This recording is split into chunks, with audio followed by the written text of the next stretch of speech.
अपने आत्माओं, हमारा दुर्भाग्य रहा कि हमें ऐसे नकली गुरु, धर्म गुरु प्राप्त हुए जिनको अपने सिलेबस का भी ज्ञान नहीं। वो टीचर कौन से खाते के।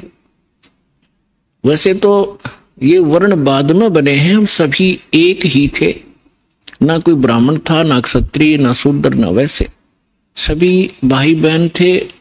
फिर इन्होंने अपने वर्क डिवाइड कर लिए। एक भाई ने,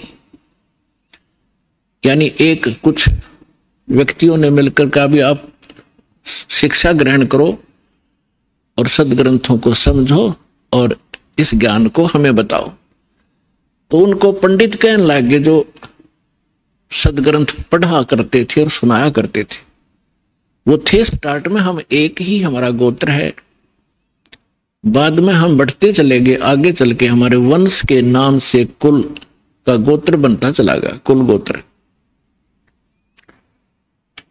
तो उनको जो पंडित बने उनको पूरी छूट दे दी कि हम तुम्हें तुम्हारा सारे परिवार का खर्चा भी देंगे पूजा रूप में, आप इन सदग्रंथों को पढ़िए और हमें बताओ।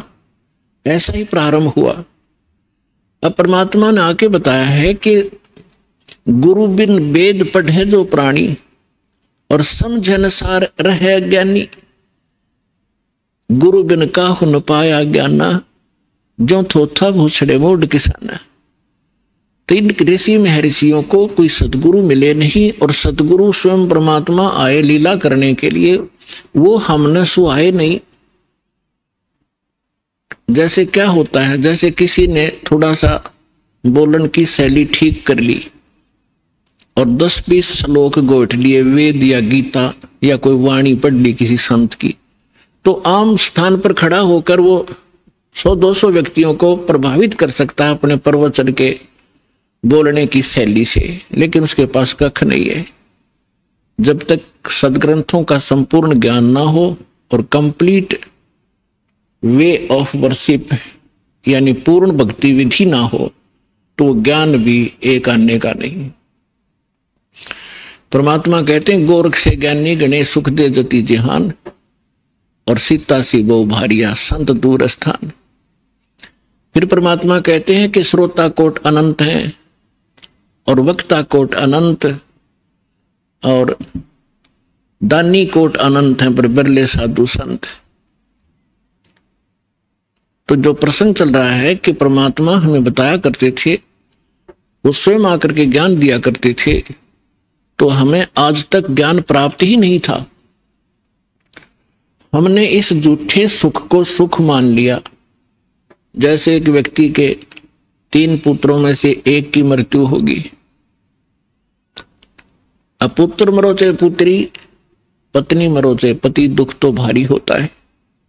अब जिनके साथ हम कितने प्यार से लाड से रह रहे हैं, हम इतने ढीठ हैं, दुख चाहे इनसे भी ज्यादा आ जाओ पर मरे नहीं। हमारी मृत्यु ना हो तो हम इस दुख ने भी देख लेंगे, देखी जाएगी जैसे भी होगा। लेकिन ये दुख भी फिर मृत्यु भी, तो ये दोनों कष्ट यहां पर बने रहेंगे। तो उसके एक पुत्र की मृत्यु होने से बुरा हाल था, ना खा रहा था, ना पी रहा था, सारा परिवार रो रहा था। शोक व्यक्त करने के लिए कुछ व्यक्ति जाते हैं, उनमें से एक व्यक्ति ऐसा था जिसका एक ही पुत्र था, वही मृत्यु को प्राप्त हो चुका था कई वर्ष पूर्व। तो सांत्वना देने वालों ने कहा कि देख भाई, यहाँ तो मृत्यु एक ना एक दिन सबकी आनी है, और देख इसको देखकर जी ले, इसका एक ही पुत्र था और उसी की मृत्यु होगी, ये भी अपना समय व्यतीत कर रहा है। फिर उस व्यक्ति को जिसका पुत्र तीनों में से एक मृत्यु को प्राप्त हुआ था, तो उसको थोड़ा सा सांत्वना हुई, हौसला हुआ, ये सोचकर कि हे भगवान, इससे तो मैं भी सुखी, मेरे 2 तो बच गए। फिर वो ठीक हो गया, रोटी खा ली, थोड़ा सा गम दूर हुआ, अब खाक सुख हो गया। क्या पुत्र वापस आ गया वो? तो परमात्मा कहते हैं झूठे सुख को सुख कहे ये मान रहा मनमोद, ये सकल जबीन ना काल का, कुछ मुख में कुछ बोध। और फिर परमात्मा हमें याद दिलाते हैं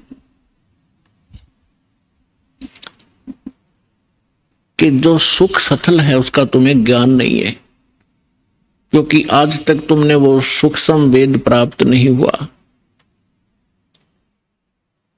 वो सुख स्थान बताने के लिए मैं आया हूं अपने निज लोक ते। परमात्मा कहते हैं अवगत से चल आया, मेरा कोई भेद मर्म नहीं पाया। परमात्मा अपनी महिमा कबीर जी स्वयं बताते हैं कि मैं सतलोक से चलकर आया हूं और मेरी महिमा से कोई परिचित नहीं है। अवगत से चल आया, मेरा कोई भेद मर्म नहीं पाया।